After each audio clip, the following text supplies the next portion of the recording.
یہ لاہور کی سرد شام تھی، اکتوبر کے مہینے کی، وہ ہلکی خنکی جس میں سورج جلد ڈوب جاتا ہے اور شامیں جلدی سنسان ہو جاتی ہیں۔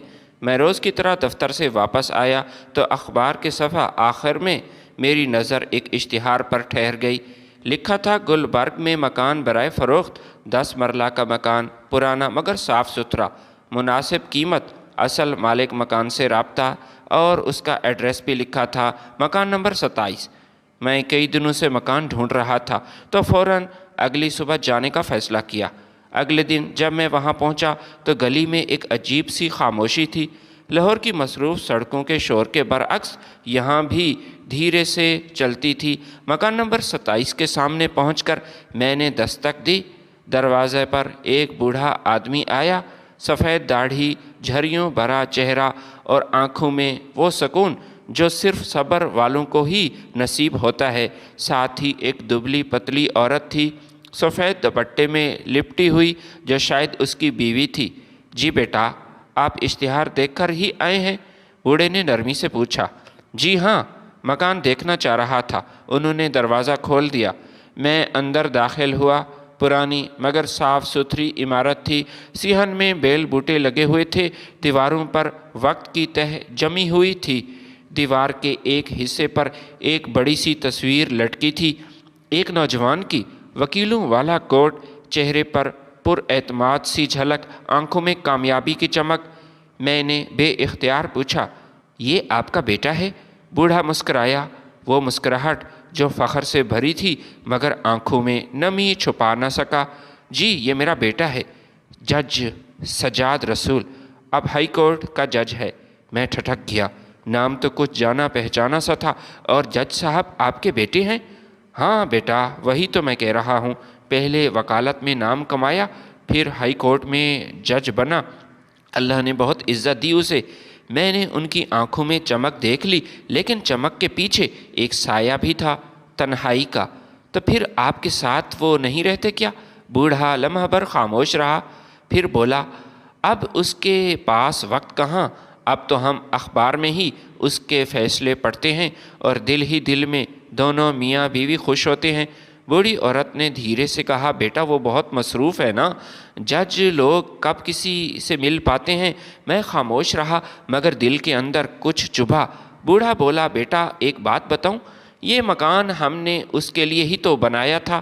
جب وہ کالج میں پڑھتا تھا نا تو کہتا تھا، ابا میں بڑا آدمی بنوں گا، آپ کو محل میں رکھوں گا۔ ہم نے اس کے خواب کے لیے اپنا سب کچھ بیچ دیا۔